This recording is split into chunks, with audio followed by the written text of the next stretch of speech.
unless you have any final thoughts about the Ravens, why don't you explain why the Browns are your pick to win the AFC North for when's the last time they've won a division? Probably before either of us were born, honestly. Yeah, I'll look that up while you go ahead and talk about why do you think they're going to win it? All right. So, I mean, this is the team that, I was very high on last season, and I said that they're going to make the playoffs. I like this team a lot, and I like this roster. They proved me right. They had, the coach of the year in Kevin Stefanski. They have, for my money, the best offensive line in football. And listen, if you just go down this roster and rank this roster, there's elite tier after. I think you're going to hear a lot of tier ones in this group between just the offensive side of the ball, how they developed this defense. And I think they've just done everything right. They've drafted really well. They've also, capitalized on drafting really well by using their free agent money really well. And every year it just seems like that, 2 years ago, it was the offensive line was an issue. They immediately addressed it and got the best offensive line in football last season. This past year, the secondary was the issue. They immediately addressed it, and now they might have a tier 1 secondary in my book, or at least tier 2. So it's just continually looking at this roster. This front office might be the best in the league right now for looking at the roster, ways to improve this team, and then capitalizing on it. I think they're doing a great job with this team, and I think they're the best team in the division right now. Yes. So I looked this up. The last time the Browns won a division was in 1989. That was, I believe, the year that their current GM, Andrew Berry, was born. He's only 32 years old, so maybe he was born in 88. But he's the guy who I think we have to start with this. I know that doesn't really count towards the grading scale, but he's done an incredible job. Just everything. He's, maybe the best current. I mean, you could make the argument that he's done the best work these past couple years in acquiring talent. We've seen teams acquire talent and have it not work out in the past, but I really like him a lot. And we'll start off with, head coach Kevin Stefanski. He was 15th place for me, so still adds a tenth of a win there. I know some people would have him higher, but that's where I have him. And Baker Mayfield, who is a tier 3 quarterback right now. So right out the bat, it's not crazy right here in terms of how good it is. You're gonna see why they are able to acquire wins later on. But for now, tier 3 quarterback and mediocre head coach, a little bit above mediocre. Yeah, I mean, this is the argument for why Baltimore would jump them, is because these are, I would say coaching staff and quarterback are still two of the most important categories as far as just league goes in terms of, adding wins to your team, especially quarterback. And Ravens are better at those two right now. Now, Stefanski definitely proved himself in year one. The way we talked about it during our coaches rankings, we're a little more, we're a little more tepid on moving a lot of first-year or second-year head coaches up higher in the coaching rankings. He was fantastic in year one. Let's see how, now that teams are seeing what kind of he's doing, how can they adjust to his scheme and adjust to what the Browns did last season? And then at the same time, Baker Mayfield.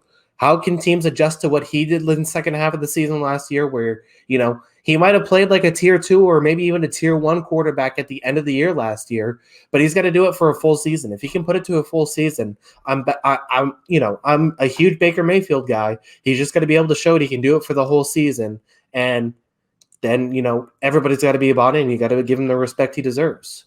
Yeah, because that's the interesting thing about them is, for one thing, you could be the hater argument of, well, that was the first time they had seen the Stefanski scheme with Baker Mayfield in it. Is there going to be an answer? And there probably will be something.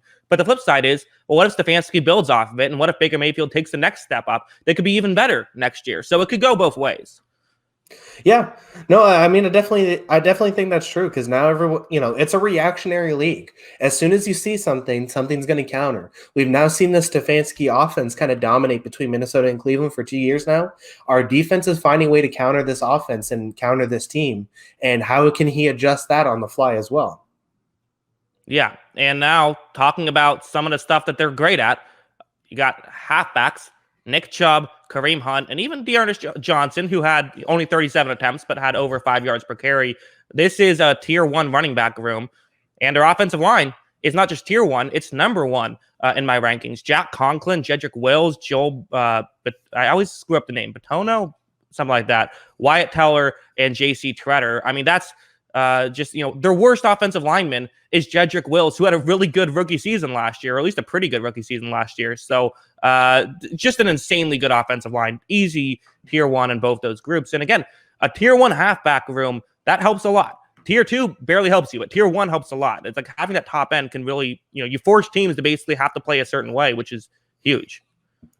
Yeah, and that offensive line adds to it too, which is I think Pro Football Focus ranked them as the best offensive line in the league last season, and I think that they're pretty much in that category, no doubt for me. I think that if not number one, they're top 3 or 4 for everybody in the league. I think they're that special.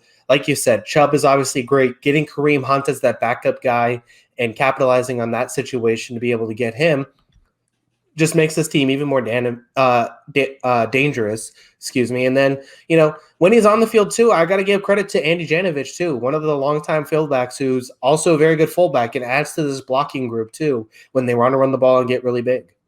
Yeah, there you go. Good. I did not include fullbacks in this ranking, so good on you for giving them some love here. Also, for their wide receiver / tight end grouping, you have Odell, you have Jarvis Landry. You also have Rashad Higgins, who is good. I mean, he had just under 599 yards last year, and then Donovan Peoples-Jones, who I thought had flashes, even if the bulk stats just 304 yards. Not to mention Anthony Schwartz, really fast third rounder, so they have speed there. And of course, for the tight ends, Austin Hooper and Harrison Bryant, both guys who can receive well. This is another one where it made the cut. This is 5th place. This is tier 1 as well. So their offense full of tier 1s outside of the quarterback room, which makes it the second best offense in the league, despite a tier 3 quarterback. They're adding 9.8 total wins just on offense alone. This offense is loaded. Yeah. I mean, there's a long debate about does Odell Beckham help this team win? I think it's ridiculous. Just go watch that Dallas game and say this guy helps the team win. I think he's really talented. Obviously, Jarvis Landry, just consummate professional almost. He's just fantastic, I think, at what he does. Rashad Higgins, I really liked last year too. Austin Hooper, maybe slightly overpaid, but still produces on the field as a tight end. I still think he's very good. And then you just look at the depth of this group. I like some of the stuff Donovan Peoples-Jones did last year. I like Harrison Bryant as a draft pick moving up into his second season. I still like David Njoku as a patch catch and tight end. You just look at the depth of this group going second string, third string. There's so many guys on this roster. You're just like, oh, that guy's pretty good. I like him. So I like this group overall, and I like this offense. Yeah. Also, I gotta call out the chat for a second. Let's try to, not just result in name calling and things like that. Let's try to, it's fine if you want to argue, if you want to debate, that's all fun. Let's try to, add something to the chat. Don't just, be insulting things left and right. Let's try to be a little bit better. That's all. Yeah. But anyways, right. I agree. We can talk about the defense now. You touched on the coverage unit for a bit. This is interesting. I love when a team can turn a negative into a strength, and it makes sense. You put your resources in what you're bad at, because you can not just go from, good to great. You can go from bad to great. That helps you so much more. Because they have Denzel Ward, who has been awesome. They also added Troy Hill. They added John Johnson. They already had Grant Delpit, a second-round pick, and Rodney Harrison from Jacksonville, which I still don't understand that draft. That I remember Jaguars fans saying right when that happened, I'm like, why did you do this? And like, oh, no, it makes sense. It made no sense. Not to mention finishing up the corners, great Greedy Williams, who didn't play in 2020, but did have a somewhat promising rookie season. Looking forward to seeing more from him. They also drafted Greg Newsome. So these are some question marks maybe, but they have a ton of depth, so they don't need to hit on all of them. And on top of this, you have, they drafted Jeremiah Owusu-Koramoah. They have Sion Takitaki, I believe, who is more of a run guy than kind of a meh coverage type guy. But you still have Malcolm Smith, Anthony Walker, Mac Wilson. So they're all guys who I would say are above replacement level. There's a ton of depth and still high end talent. This is a tier 1 coverage unit, Kyle. Yeah. I mean, look, the Troy Hill signing was very interesting to me because, this really just felt like they were kind of going for it. Because, Troy Hill was a guy who was kind of a number 3 who's stepping into a number 2 playing next to Ramsey and Williams last year. And now he's stepping into a situation that's almost just as good playing next to Ward. And Troy Hill's going to be good, but he's still going to be a challenge because guess what? There's a lot of people who like Greg Newsome in the draft. There was a lot of people in Cleveland who still like Greedy Williams. There's still a lot of people in Cleveland that like Grant Delpit, and hopefully he's healthy this season. And then you go on and get John Johnson, who's a premier safety, I think, in my book, and pair him next to Ronnie Harrison, who's a very good safety as well. So you just continue to go down this roster and it's like they just continually get better at everything. It seems like there's just not a lot of weaknesses to this group. And at the very least, like you said, if one thing doesn't work out, they still have 2 or 3 options behind them. Yeah, exactly. Also, we have I know this is very random, but can you do a Darnell Mooney film study sometime? Maybe. I appreciate the super chat. I'll consider it. Yeah, but yeah, I mean, I agree. And there's again, it's just they don't all have to hit. That's one of the things. I'm always concerned about a team that like they have these like new players. Like, how well is it going to work?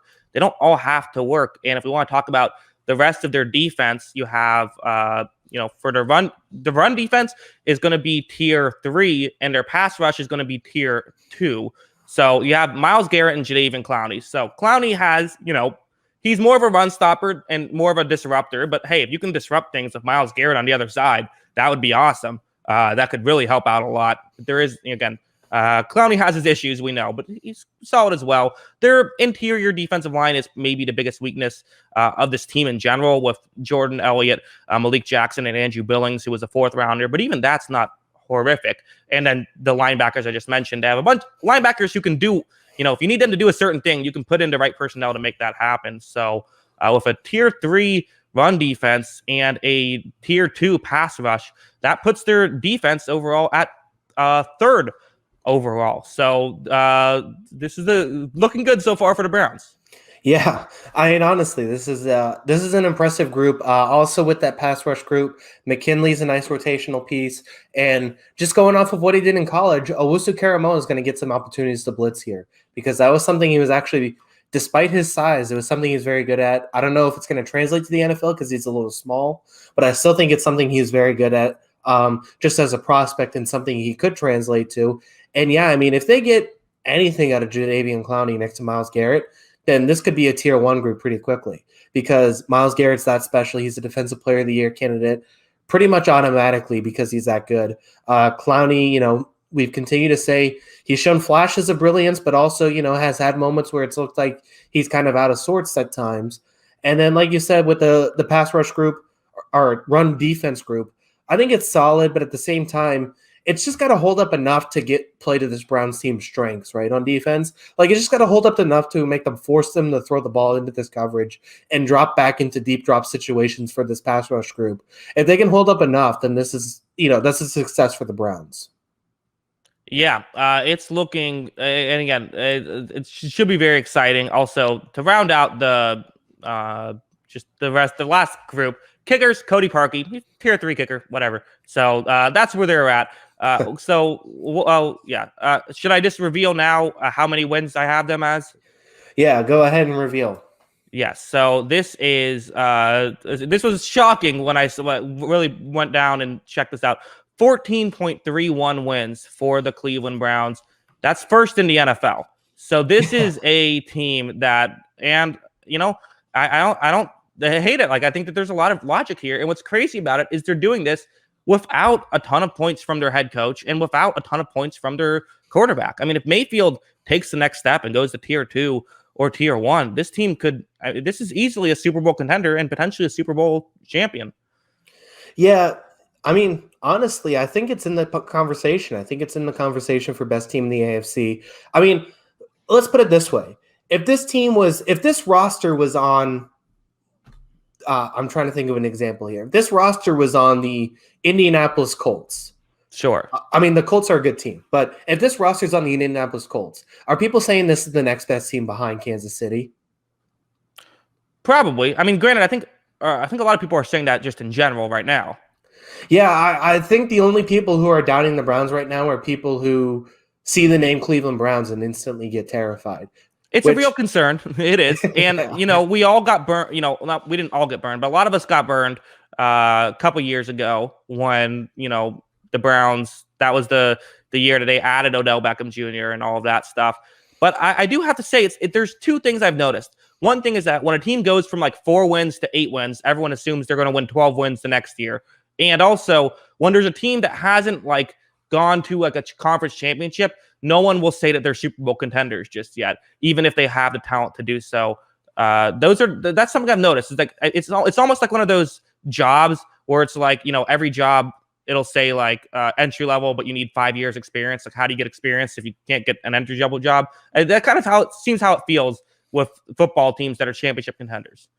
Yeah, you got to basically prove yourself first. So, I guess the one thing about the Browns is it's not the easiest schedule. There are some landmines throughout it, and part of that is also playing the AFC North, where they have to play the Ravens and the Steelers. They actually play the Ravens twice in 3 weeks with the bye week between. So that'll be an interesting stretch. Plus, open the season at Kansas City, which will be a really tough game, obviously, to start. So there are some landmines in it, which could stumble them. But overall, this roster, like even when I say that, after the Kansas City game, home against Houston, they're favored. Home against Chicago, they're favored. At Minnesota, they're favored.